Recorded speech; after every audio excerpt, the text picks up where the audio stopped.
a perfectionist, and he wants it to be the best because that's his Olympian spirit. It's truly who he is. He wants to give the best and have people experience the best. And that's why, in my opinion, he is one of the best. Would you please help me welcome the stage from Houston, Texas, three-time Olympian Ruben Gonzalez! All right, here we go, man. Good. Woo! Hey, look at this. Wow! Woo! All right. Even before my first Olympics, I might have been jogging. I might have been lifting weights. I might have been eating dinner. I might have been walking the mall. But you know what was going on in here all day long? What I thought about all day long? I was walking into that opening ceremonies in the Olympics. I could see myself walking into that stadium. I see all those people cheering. It was so exciting. I look over there, and wow, there's that flag, and there's those rings, and we're here. I look over my shoulder, and there's that torch burning brightly. And here's the Olympic orchestra playing the Olympic anthem, my favorite song in the whole wide world. And we're high-fiving each other. Man, we made it, it was worth it, it was worth it. And you feel the cold wind hit your face. And you feel the snow and the tears of joy. And you feel the goosebumps just riding up your face. I can feel the goosebumps right now, guys. I am there. I am. And 4 years later, when I actually got to go into that stadium, it was just like I imagined it, only 100 times better. It was awesome. Awesome. Thanks, guys. Thanks. So the littlest guy, he gets on a stationary bike, starts warming up. I go right next to him, and I start warming up. Right? And I knew he was a boxer, but I wanted to start a conversation. I want to build some rapport. So I asked him, what do you do? What's your sport? He goes, I'm a boxer. What do you do? I said, I'm a loser. He went ballistic on me. A loser? Don't you ever call yourself a loser, man. You're a winner. You're a winner. Just like that. Oh, it was terrible. I mean, everybody got off their machines and stretched their necks out. They want to see who the loser was, right? Most embarrassing moment in my life, right? I go, no, luge, just like the bobsled. And I explained it to him, because back then you had to explain it to everybody, right? And finally he gets it. He goes, oh, luge. Sorry, man. I thought you called yourself a loser. I goes, thanks. Now everybody else thinks I am, all right? Well, it turns out this little guy was Vinny Pazienza. He was the reigning world champion lightweight boxer of the world. He's a champ. If I didn't know who he was, I wouldn't have talked to him either, right?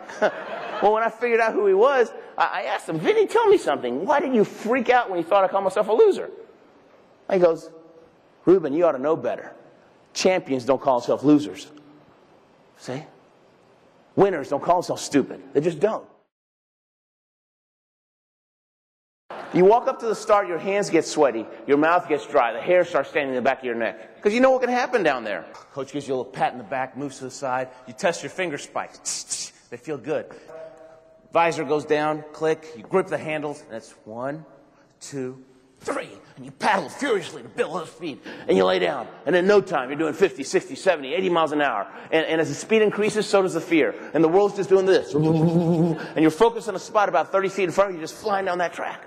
And people watch us on TV, they think all we do is hold on and pray, right? If you hiccup, that could be enough of emotion to cause you to slam against the wall and crash. It's true. If it's your turn to go and you get the hiccups, you're going to have a rough ride. And it's not smooth, because on TV it's like, oh, look, it's a water slide. How fun. No, it's a water slide on steroids. That's what it is. It's not even smooth. It's bumpy. The whole way down, you're going, seeing double the whole way. My legs, that's like doing this with a car. That's for emergencies. Hardly ever do it. So it looks like we're just taking a little ride. No, it's nuts. It's crazy. Now, how are you going to stop? You cross the finish line. How are you going to stop? You got no brakes. Well, you force yourself to sit up on the sled, and as soon as you do, boom, boom, you get thrown back with an 80-mile-an-hour wind. You grip the front of the sled, pull it up, dig your heels in, and slow down, slow down, slow down, stop. And as soon as you step off the sled, the adrenaline rush hits you. The fear hits you like a sledgehammer. I'm never doing that again. I'm never doing that again. I'm never doing that again. Forget it. Forget it. I'm going back to soccer. Soccer's warm.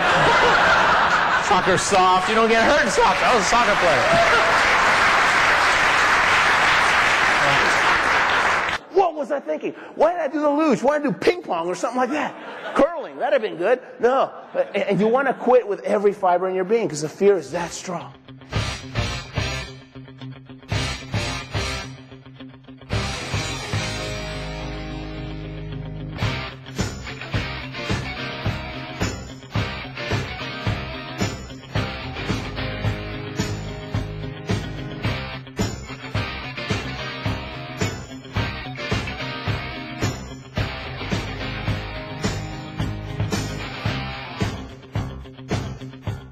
And you want to quit with every fiber in your being because the fear is that strong. Fortunately, there's a walkie-talkie right here. Because, see, there's coaches up and down the track. And my coach, he's a 4-time Olympian and a 3-time world champion from Austria. This guy's the best of the best. He's the Michael Jordan of luge. He's about 6'6", looks like and sounds like Arnold Schwarzenegger. Yeah, he's actually from a village a couple of miles away from where Arnold's from. And when he says jump, I say how high, right? I mean, I respect what he's done, but I fear him a little bit too. But I just had a bad run. I'm fed up. I just pick up that walkie-talkie like, hey, coach, this is Ruben. Ruben, knock, come on.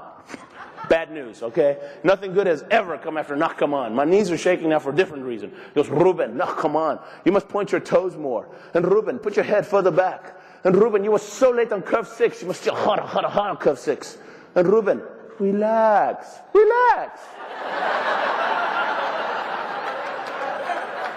Be one with the sled. Have fun. Click. Best comment I ever got from Coach was, Ruben, that was not so bad. Oh, that's the best ever. When he says that was not so bad, it's party time. I never would have made it to the Olympics without Coach. You know what Coach does for me?